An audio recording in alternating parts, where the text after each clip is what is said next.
ओम सूर्याय नमः। आज रविवार के दिन आप सुनेंगे सूर्य भगवान की कथा।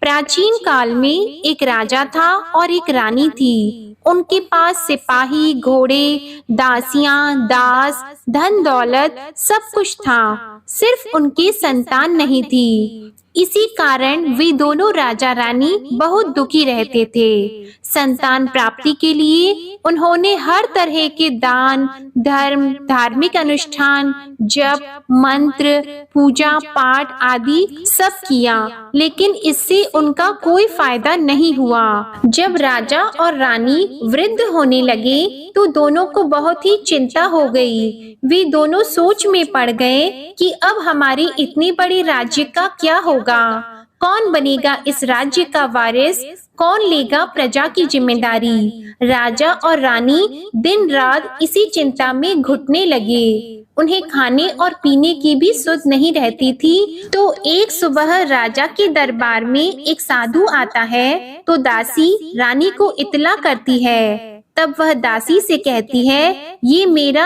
अंतिम दान धर्म है, इसके बाद मैं अपने हाथों से कोई दान धर्म नहीं करूंगी। रानी चावल भरा छाछ हाथ में लेकर बाहर आती है और साधु की झोली में भिक्षा डालने आगे बढ़ती है तो उसके चेहरे पर छाई उद्विग्नता साधु की दृष्टि में आती है। वह उससे पूछता है कि रानी साहिबा, आपको क्या हुआ है, आपको क्यों इतनी उदासी हो गई है। तब रानी साधु को सारी हकीकत बताती है और सिसकने लगती है। उस पर वह साधु कुछ पल गंभीर हो जाता है और कहता है कि चिंता मत करो रानी साहिबा, आपकी संतान की इच्छा पूरी हो जाएगी। आपकी कोख से एक पुत्र का जन्म होगा, मात्र वह 14 साल तक ही आप लोगों को मिलेगा।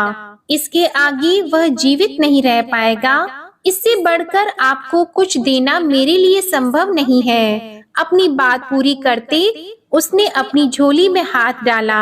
झोली में हाथ डालकर थोड़ी सी भभूत निकालकर उसने रानी को दी और कहा, आप और महाराज दोनों इसे बांटकर ग्रहण कर लेना, तुम्हें जल्द ही पुत्र की प्राप्ति होगी। और वह साधु अपनी राह को चला गया। उसके जाने के बाद रानी सोचने लगी कि 14 साल तो 14 साल ही सही, उतने समय के लिए हमें पुत्र तो मिलेगा, यही काफी है। उतने साल तक मैं उसे जी जान से बड़ा करूंगी, उसे ढेर सारा प्यार और दुलार करूंगी, अपनी संतान की मुराद पूरी करूंगी। उस रात अपना सारा राज गाज खत्म करके राजा जब रानी के महल में गए तो रानी ने राजा को सारी बात बता दी और साधु की दी हुई भभूत राजा को दिखाकर बोली कि साधु महाराज ने ये भभूत हम दोनों को ग्रहण करने के लिए दी है। राजा बोले, इतना दान और धर्म किया, जप और तप किया, उसका कोई फल नहीं मिला।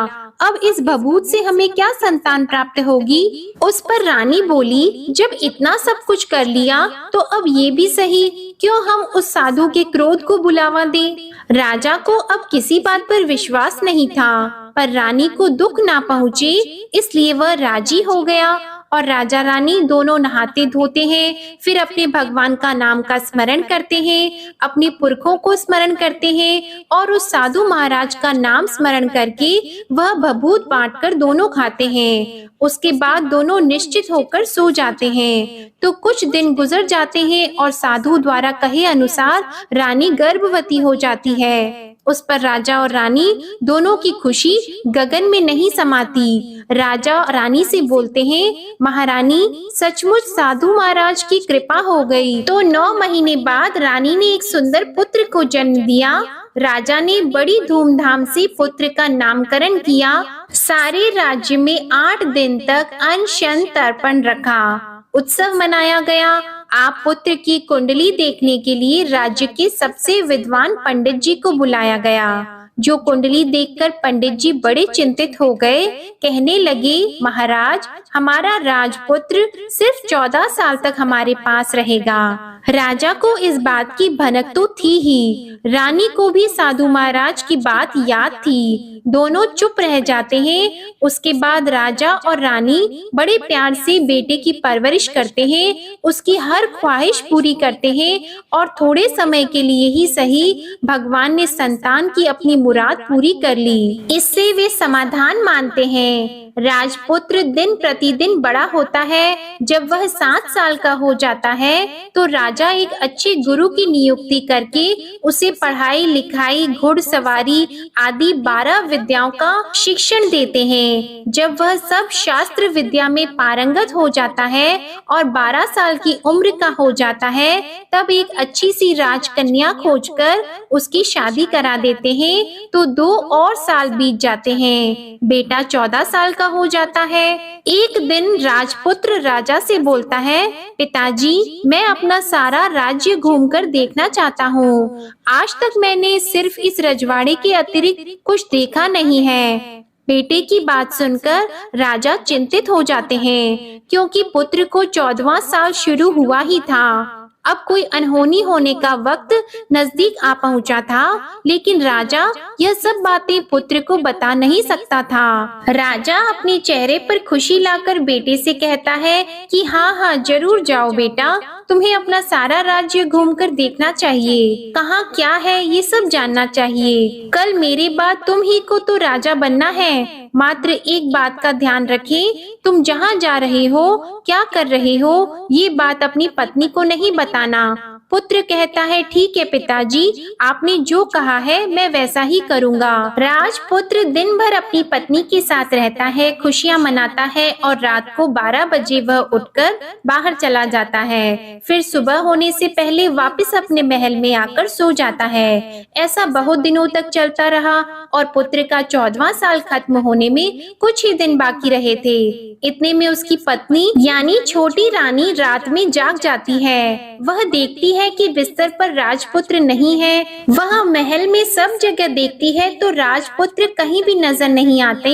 तो वह क्या करती, किससे कहती? वह चुपचाप रहती है। फिर वह सुबह होने पर देखती है कि उसका पति अपनी जगह सोया हुआ है। वह पति से कुछ नहीं पूछती है, लेकिन दूसरी रात भी जब वैसा ही होता है, तीसरी और चौथी रात और कुछ दिनों तक ऐसा ही चलता रहता है, तब रानी बहुत ही चिंतित हो जाती है। उसके मन में ढेर सारे सवाल उठते हैं, लेकिन उसे पूछने में डर लगता है। शायद पति गुस्सा कर बैठे। सास ससुर से पूछने के बारे में सोचा तो उसकी कुल मर्यादा बीच में आ जाती थी। तो इस तरह वह मन ही मन घुटती रहती थी। इस हालत में उसे खाने पीने में दिलचस्पी नहीं होती थी। वह दुबली पतली हो जाती है।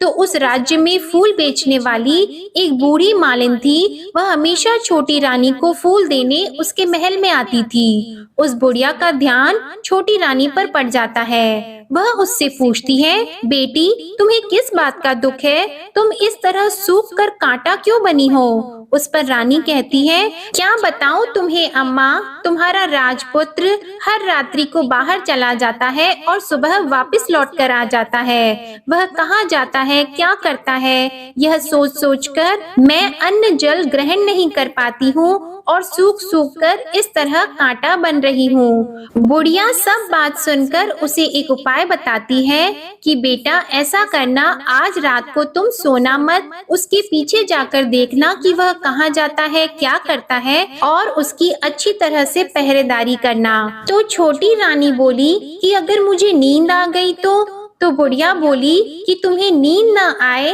इसलिए एक काम करना, अपने बाएं हाथ की उंगली में एक जख्म कर देना, उस पर थोड़ी सी मिर्ची छिड़कना, उससे तुम्हें बड़ी जलन होगी और उस पीड़ा से तुम्हें रात भर नींद नहीं आएगी। रानी बुढ़िया के कहे अनुसार वही करती है। उंगली की जलन से उसे बड़ी देर तक नींद नहीं आती, लेकिन बाद में वो सो जाती है। दूसरे दिन सुबह बुढ़िया फूल लेकर उसके महल में पहुंचती है और पूछती है, क्या हुआ बेटी, क्या तुम देख पाई कि पति कहाँ जाता है?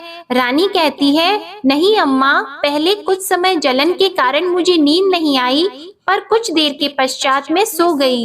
बुढ़िया कहती है, कोई बात नहीं, आज तुम उंगली पर पहले से थोड़ा बड़ा जख्म करना और ज्यादा मिर्च लगाना। तो रानी ने वैसा ही किया।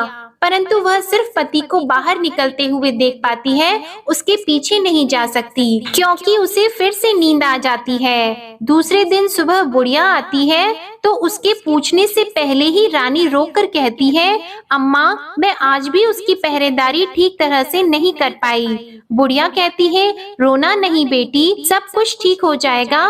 तुम आज रात जख्म और बड़ा करना और उस पर ज्यादा मिर्ची लगाना और एक काम करना कि जब वह जाने के लिए निकलता है तब उसका रास्ता रोकना। बुढ़िया ने जैसा बताया रानी ने वैसा ही किया।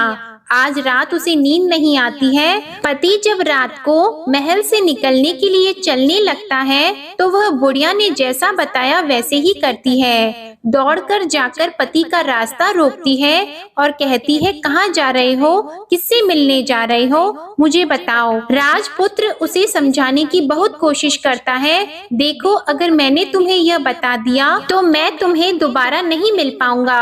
रानी कहती है, कोई बात नहीं, ना मिल पाओ, लेकिन आप रात के समय कहाँ जाते हो यह मुझे बता दो। राजपुत्र निरुपाय हो जाता है। पत्नी की जिद के आगे उसकी एक नहीं चल पाती। ठीक उसी समय उसका 14वां साल खत्म हो रहा होता है, 15वां साल लगने वाला होता है।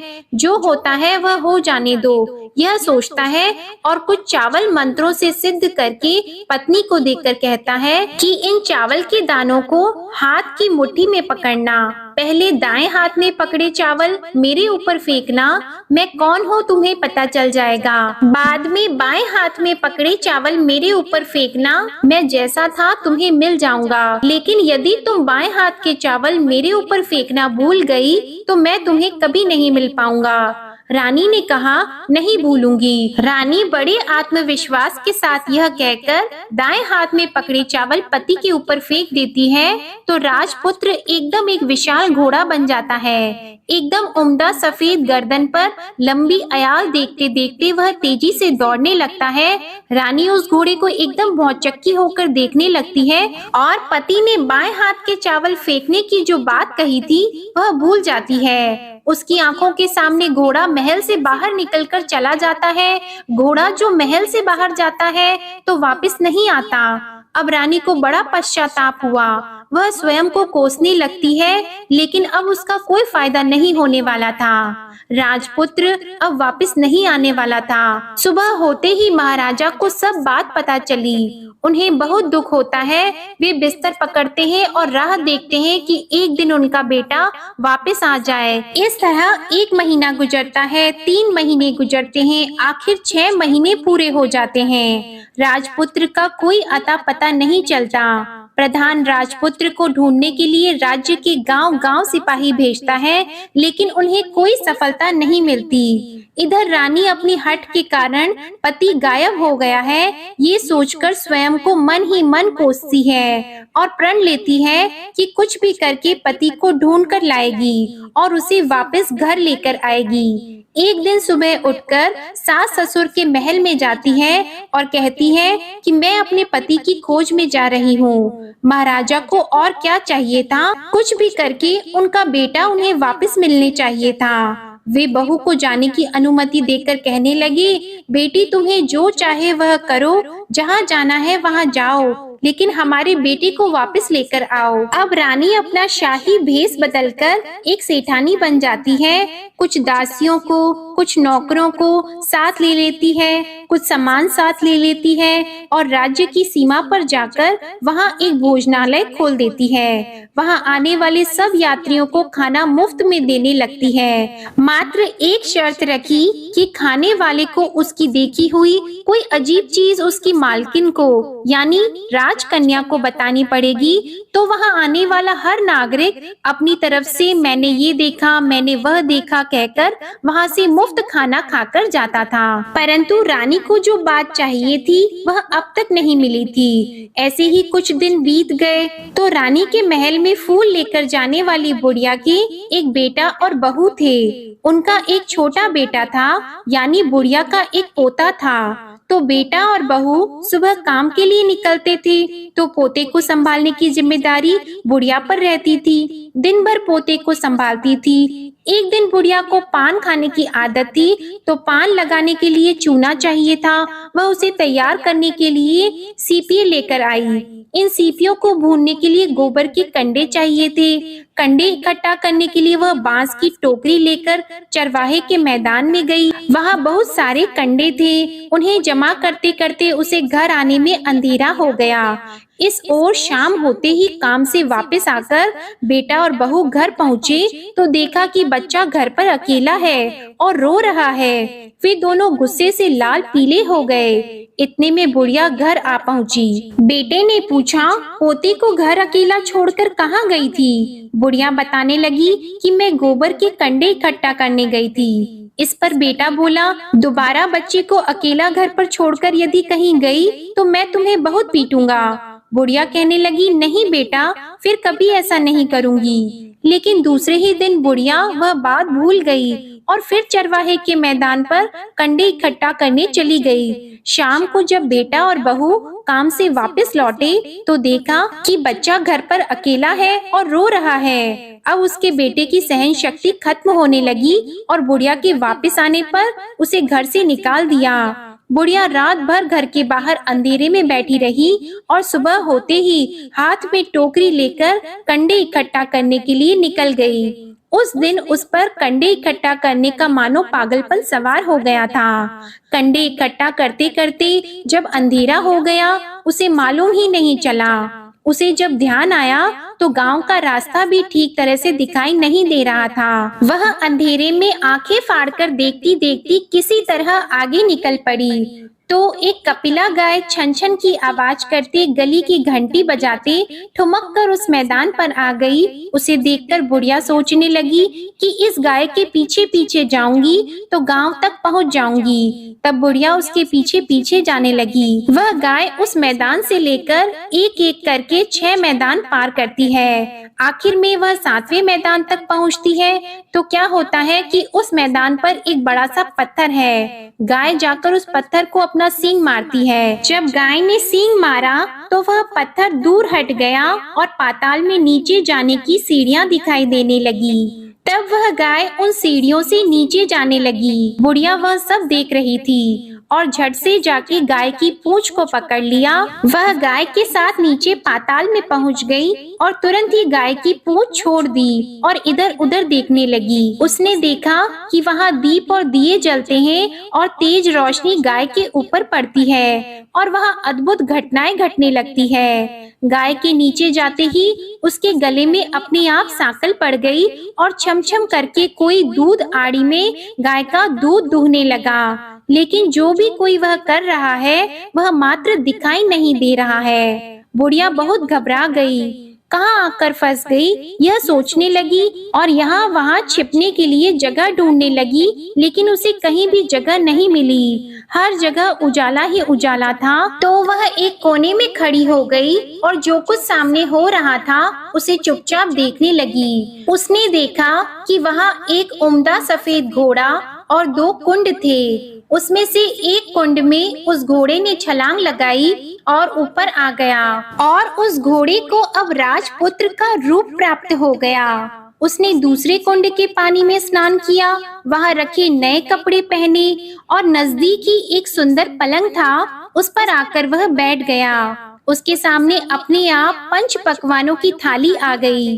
दूध की एक प्याली भी आ गई, 5 सुपारी आ गई। उसके सामने एक दिया जलता रहा और राजपुत्र ने खाना खाया, पानी पिया, 5 सुपारी खाई और बिस्तर पर लेट जाने से पहले सूर्य देव का स्मरण करके सामने जलते हुए दिए से पूछा, हे दीपंकर, मेरे माता पिता क्या कर रहे हैं? दिया बताने लगा, बेटे के शोक में डूबे हैं। राज कौन संभाल रहा है? तो उसने बोला कि राज्य प्रधान संभालते हैं। उसने पूछा कि मेरी पत्नी क्या करती है?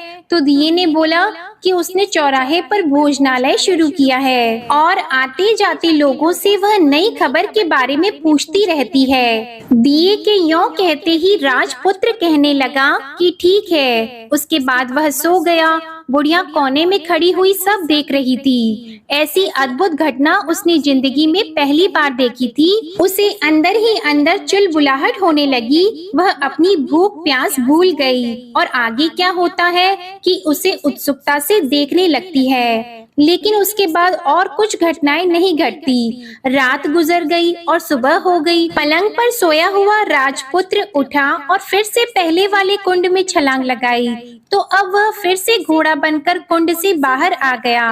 वह तेजी से उच्च पाताल नगरी से बाहर निकल गया, लेकिन वह कहाँ गया बुढ़िया को कुछ पता नहीं चला। उसके बाद पिछली रात की तरह कोई उस गाय को छमछम करके दूध दोहने लगा। जैसे ही दूध दोहना खत्म हुआ, उसके गले की सांकल अपने आप खुल गई और वह गाय तेजी से ऊपर जाने लगी, सीढ़ियों की ओर भागने लगी। गाय को दौड़ता देखकर बुढ़िया सोचने लगी कि अब गाय के साथ यहाँ से ऊपर जाना ही समझदारी होगी, नहीं तो कोई मुसीबत आकर उसके ऊपर टपक जाएगी। झट से उसने गाय की पूंछ पकड़ ली और गाय के साथ ऊपर आ गई।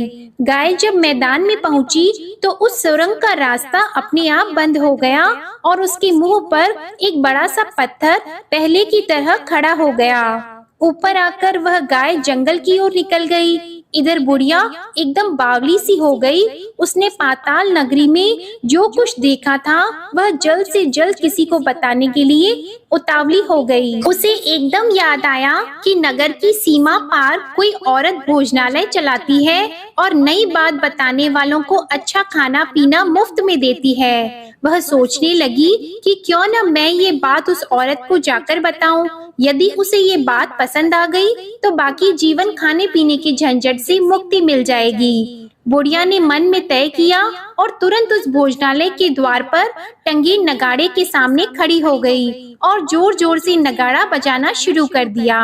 नगाड़े का इस तरह शोर सुनकर मालकिन यानी छोटी रानी मन में प्रसन्न हो जाती है कि शायद कोई बड़ी बात लेकर यहाँ आया है। रानी सिपाहियों को आदेश देती है, जाइए और जो कोई आया है उसकी अच्छी तरह खातिरदारी कीजिए। आदेश पाते ही सिपाही नीचे दौड़ गए तो एक बुढ़िया नगाड़ा बजा रही थी। उन्होंने पूछा, क्यों नहीं बुढ़िया, क्या हुआ, क्यों नगाड़ा बजा रही हो? बुढ़िया बोली, कुछ नहीं बेटा, यहाँ खाना मिलता है ना, इसलिए आई हूँ। खाना चाहिए मिलेगा, लेकिन तुझे कोई नई बात बतानी पड़ेगी। हाँ बताऊंगी, एक बात मालूम है मुझे। इस पर सिपाही उसे अंदर लेकर गए। उनको मालकिन का आदेश था कि जो कोई बूढ़ा बुजुर्ग वहाँ आए उनके साथ अच्छी तरह पेश आना, उनका अच्छे से आदर सत्कार करना। तो सिपाही ने उस बुढ़िया का भरपूर आदर सत्कार किया। यह उसे बड़ी सिद्ध थाली भरकर व्यंजन परोसते हैं। बुढ़िया कुछ दिनों से भूखी थी, वह खाने पर टूट पड़ी। खाना खाने के बाद सिपाही ने उसे नई साड़ी पहनने को दी। उसके बाद उसे लेकर रानी के पास आए। बुढ़िया और रानी ने तुरंत एक दूसरे को पहचान लिया। तब रानी ने बुढ़िया से कहा कि अम्मा अब बताओ तुमने क्या नई बात देखी है? नई बात? मैंने कोई नई बात नहीं देखी है। बुढ़िया बोली, वह तो मेरे पास तुम्हें देने के लिए खाने के पैसे नहीं थे, इसलिए मैंने झूठ कहा और नगाड़ा बजाया। रानी ने कहा, अम्मा घबराना नहीं, मैं किसी को तुम्हारा नाम नहीं बताऊंगी। फिर भी बुढ़िया ने कहा कि मेरे पास कोई नई बात नहीं है। इस पर रानी ने उससे कहा, देखो अम्मा, यदि तुमने मुझे वह नई बात बताई तो जिंदगी भर मैं तुम्हारी देखभाल करूंगी और तुम्हें रानी माता की तरह रखूंगी। अब बुढ़िया बताने को तैयार हो गई। उसने जो कुछ उस चारागाह वाले मैदान पर देखा था वह सब कुछ कुंवर रानी को बता दिया। बुढ़िया की वे बातें सुनकर कुंवरनी को यकीन हो गया कि वह राजपुत्र उसी का पति है। वह तुरंत बुढ़िया से कहने लगी कि अब माँ मुझे उस जगह पर ले चलो। तब बुढ़िया बोली, नहीं बेटी, वह पाताल राज्य है, सांप है। यदि किसी ने तुम्हें देख लिया तो तुम्हारी जान खतरे में पड़ सकती है। लेकिन रानी उसकी एक भी नहीं सुनती, उसे उस जगह ले जाने के लिए हठ करने लगी। आखिर में बुढ़िया ने उसका कहना मान लिया और कहने लगी, ठीक है, मैं तुम्हें वहाँ ले जा सकती हूँ, पर आज नहीं, कल वहाँ जाना है तो शाम को ही जाना होगा। तो दूसरे दिन दोपहर को रानी बुढ़िया के साथ उस मैदान पर गई और एक जगह छुपकर गाय के आने की राह देखने लगी। दिन ढलते ही अंधेरा गिरने लगा और गाय हमेशा की तरह वहां आ गई। मैदान के उस कोने में जाकर उसने पत्थर पर सींग मारा तो छत से पत्थर हटकर वहां सुरंग में जाने का रास्ता खुल गया। गाय उस रास्ते से नीचे उतरने लगी तो बुढ़िया रानी से कहने लगी, जल्दी आगे बढ़ो, हम गाय की पूंछ पकड़कर नीचे उतरेंगे। तो दोनों गाय की पूंछ पकड़कर नीचे उतर गईं। बुढ़िया पहले जिस कोने में छिपी थी उस कोने में छिप गई। अब नीचे सब कुछ पहले जैसा घटित हो रहा था। गाय के गले में अपने आप सांकल पड़ गई। कोई अदृश्य रूप से उसका दूध दोहने लगा। एक सफेद उम्दे घोड़े ने आकर एक कुंड में छलांग लगाई तो राजपुत्र के रूप में ऊपर आया। वह राजपुत्र दूसरे कुंड में नहाने लगा। बाद में उसके सामने खाने की थाली आ गई, दूध की प्याली आ गई, पान का बीड़ा आ गया। राजपुत्र सब ग्रहण करके सोने के लिए पलंग पर गया तो सोने से पहले सूर्य देव का स्मरण करके वह दिए से पूछने लगा, दीपांकर मेरे माता पिता क्या कर रहे हैं? तो दिया कुछ जवाब नहीं देता बल्कि वह बुझने लगता है। तब राजपुत्र को कुछ घटित हुआ है इसका संदेह हो गया। वह उदास हो गया और जो कुछ हुआ है वह हो जाने दो ऐसा सोचकर फिर से बिस्तर पर लेट गया। अब रानी का संयम छूट गया। वह दौड़कर पति के पास गई और उसके पैर पकड़ने के लिए आगे बढ़ने लगी। राजपुत्र तुरंत ही पत्नी को पहचान गया। वह छत से पीछे हट गया और चिल्लाने लगा, नहीं नहीं, मुझे मत छूना, सर्वनाश हो जाएगा। रानी दोनों हाथ जोड़कर पति से अपनी भूल स्वीकार करने लगी। स्वामी, मुझसे भूल हो गई। मुझे आपसे नहीं पूछना चाहिए था कि आप रात को कहाँ जाते हो। मैं अपनी भूल स्वीकार करती हूँ। मुझे मेरी भूल की सजा मिल गई है। अब आप घर चलो। आपके वियोग में आपके माता पिता ने बिस्तर पकड़ लिया है। आपकी प्रजा भी बहुत दुखी है। उस पर राजपुत्र कहने लगा, वही तो एक बार तुम गलती कर बैठी हो, अब दोबारा मत करना, नहीं तो अब मैं तुम्हें जो दिख रहा हूँ वह अभी नहीं दिखूंगा।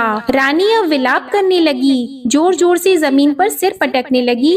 राजपुत्र के मन में उसके प्रति दया उत्पन्न हो गई। वह उससे कहने लगा, यदि तुम मुझे पाना चाहती हो तो तुम्हें एक काम करना होगा। काम कठिन है लेकिन वह तुम्हें अकेले ही करना होगा। रानी ने कहा, कहो स्वामी, कितना भी कठिन काम हो मैं वह पूर्ण करूंगी। रानी कहने लगी। इस पर राजपुत्र ने उसे बताया, इस पाताल से ऊपर जाते ही तुम्हें एक घना जंगल नजर आएगा।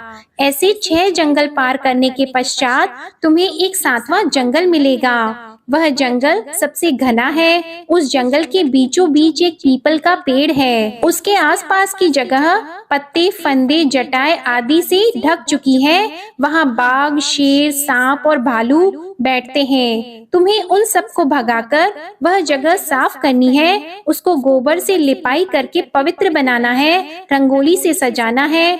उसके बाद वहाँ धूप, कपूर, अगरबत्ती जलानी है। फूल और कुमकुम से पेड़ की पूजा करनी है। दूध और दही से बने चावल का भोग चढ़ाना है। ये सब तुम्हें दोपहर को 12 बजे से पहले करना है। 12 बजने के समय तुम्हें उस जगह पर बैठकर सूर्य भगवान का ध्यान करना है। ठीक 12 बजे सूर्य भगवान का रथ वहाँ उतरेगा। वे सब देखकर खुश हो जाएंगे और कहेंगे कि जिस किसी ने भी ये सब किया है उसे मैं मनचाहा फल दूंगा। तो तुम सामने जाकर उसके रथ का दाहिना घोड़ा मांगना, मैं तुम्हें मिल जाऊंगा। इतनी बात कहकर राजपुत्र अपने पलंग पर सो गया और छोटी रानी भोर होने की राह देखने लगी। भोर होते ही वह बुढ़िया के साथ गाय की पूंछ पकड़कर ऊपर आ गई। ऊपर आने के बाद वह बुढ़िया से कहने लगी, अम्मा, अब मैं अकेले ही आगे जाऊंगी, तुम भोजनालय वापस चली जाओ।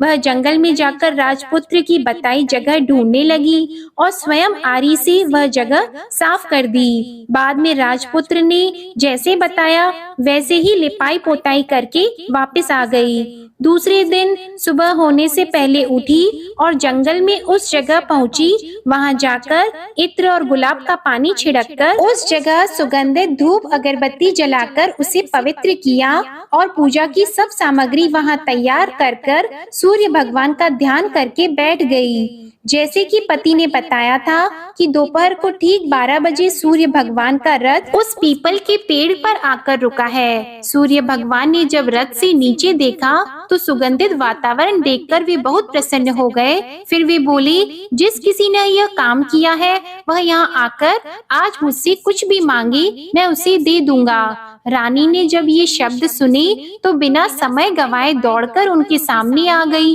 और उनको साष्टांग नमस्कार करके बोली, भगवान, वह मैं ही हूँ, मैंने ही यह जगह साफ की है। अच्छा, तो तुम्हें जो चाहिए वह मांगो। भगवान, मुझे आपके रथ का दाहिना घोड़ा चाहिए। सूर्य भगवान बोले, नहीं नहीं, मैं तुम्हें और कुछ भी दे सकता हूँ, लेकिन यह घोड़ा नहीं दे सकता। मेरे रथ के 12 घोड़े हैं, तुम चाहो तो कोई और घोड़ा मांग लो, लेकिन यह दाहिना घोड़ा नहीं, वह मैं तुम्हें नहीं दे सकता। छोटी रानी ने एक नहीं सुनी, वह सूर्य देव से एक ही बात कह रही थी, वही दाहिना घोड़ा दे दीजिए, नहीं तो मैं आपके पैरों में गिरकर अपनी जान दे दूंगी। अब सूर्य देव धर्म संकट में पड़ गए। उन्होंने वचन दे दिया था, अब अपने वचन से पलट भी तो नहीं सकते थे।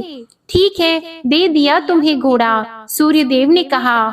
फिर एक बात और भी कही, देखो, मैंने तुम्हें घोड़ा तो दे दिया है, लेकिन वह तुम्हें यहाँ नहीं मिलेगा, तुम्हें उसे पाताल में जाकर लाना होगा। रानी बोली, पाताल में ही क्यों भगवान, मैं उन्हें पाने के लिए कहीं भी जा सकती हूँ। रानी को वचन देकर सूर्य देव अपने मार्ग को चले गए और इधर रानी जंगल से अपने भोजनालय में आ गई। फिर वह बुढ़िया को लेकर उस मैदान पर आ गई और जल्दी ही शाम हो गई। शाम होते ही वहाँ वह गाय आ गई और उसने सींग मारकर सुरंग का पत्थर हटाया और नीचे उतरने लगी। रानी और बुढ़िया जल्दी जल्दी उसकी पूंछ पकड़कर नीचे उतर गईं। नीचे पाताल में सब घटनाएं पहले की तरह ही घटने लगी। घोड़े का एक कुंड में नहाकर राजपुत्र बन जाना, नहा धोकर पलंग पर जाकर बैठना, तो उसे खाने की थाली, दूध की प्याली आना, पान का बीड़ा आना। लेकिन आज एक नई बात घटी। आज 2-2 थाली, 2-2 दूध की प्याली और 2-2 पान के बीड़े उसके सामने आए। वह कुछ नहीं बोला। अपने हिस्से की थाली खाकर, दूध पीकर और पान का बीड़ा चबाकर वह सोने चला गया और हमेशा की तरह दिए से पूछने लगा, दिए दिए दीपंकर, मेरे माता पिता क्या करते हैं? दिए ने बताया, वे दोनों तुम्हारे शोक में मरने की स्थिति में पहुंच गए हैं। ऐसा? झट से उसकी आंखों में आंसू टपकने लगी। फिर वह पूछने लगा, दिए दिए दीपंकर, मेरा राज्य कौन चला रहा है? तुम्हारा राज्य प्रधान चला रहा है और वह सब कुछ हड़प चुका है। वह प्रजा पर बहुत अत्याचार कर रहा है। यह सुनकर राजपुत्र को बहुत गुस्सा आया। वह गुस्से से अपनी मुट्ठी भींचने लगा। अब वह पूछने लगा, दिए दिए दीपंकर, मेरी पत्नी क्या कर रही है? अब दिया कुछ नहीं बोला और चुप रहा। अब रानी का संयम जवाब दे गया। वह दौड़कर पति के गले लग गई। अब मैं तुम्हें मिल गया। राजपुत्र कहने लगा, सच कहते हो? अब आप फिर से घोड़ा तो नहीं बनोगे ना? नहीं, दोबारा घोड़ा नहीं बनूंगा। तुमने जो इतने सारे कष्ट उठाए हैं मुझे पाने के लिए, इसलिए सूर्य देव ने मुझे सदा के लिए घोड़े के जन्म से मुक्त कर दिया है। राजपुत्र ने बड़े प्यार से कहा और उसे गले लगाया। उसके आंसू पोंछे और कुछ देर के पश्चात सुबह हो गई तो गाय की श्रृंखला टूटकर वह ऊपर भूलोक जाने लगी। रानी, राजपुत्र और बुढ़िया उसकी पूंछ पकड़कर ऊपर आ गए। ऊपर आने पर वे सीधे भोजनालय में पहुंचे। वहां का सब सामान लोगों में बांट दिया और उसको ताला लगाकर अपने राज्य में लौट आए। राजपुत्र वापस आता है और उसके तेवर देखकर प्रधान घबरा जाता है। राजपुत्र ने उसे बंदी बनाकर कैद खाने में डाल दिया और राज्य की बागडोर अपने हाथ में ले ली। उसके बाद वह अपने माता पिता को मिलने उनके महल में गया। तब राजपुत्र क्या देखता है कि उसके माता पिता उसके शोक में अस्थि पंजर बने हुए हैं। पुत्र को वापस आया देखकर मरणासन राजा रानी की आंखों से टप टप आंसू बहने लगे। इन दोनों ने पुत्र को गले लगा लिया, उसे प्यार से सहलाया और इतना होने के बाद उनकी सेहत में एकदम सुधार आने लगा। वे अब बिस्तर से उठकर बैठ गए हैं, पुत्र को आशीर्वाद देने लगे हैं। राजपुत्र के आने की खबर तुरंत ही राज्य में फैल गई। प्रजा खुशी से फूली नहीं समाई। प्रजाजन राजमहल के सामने इकट्ठा हो गए। राजपुत्र ने भी उन्हें दर्शन दिए और आज से उन्हें कोई दुख नहीं पहुंचाएगा, ऐसा वचन भी दिया। अब राजा अपने पुत्र का राज्याभिषेक करके उसे सिंहासन पर बिठाता है और बहू को महारानी का दर्जा देता है और स्वयं अपनी पत्नी के साथ ईश्वर स्मरण करते खुशी से दिन बिताता है। महाराजा बना राजपुत्र अच्छी तरह से राज्य चलाने लगा और अपनी पत्नी के साथ सुख शांति से जीवन बिताने लगा। उस बुढ़िया को रानी ने अपने ही पास रख लिया और उसकी अच्छी तरह से देखभाल करने लगी। बुढ़िया और उसके बुढ़ापे के दिन खुशी से गुजरने लगे। प्रेम से बोलिए सूर्य भगवान की जय। आपको ये सूर्य भगवान की कथा पसंद आई हो तो वीडियो को लाइक करके चैनल को जरूर सब्सक्राइब करिएगा।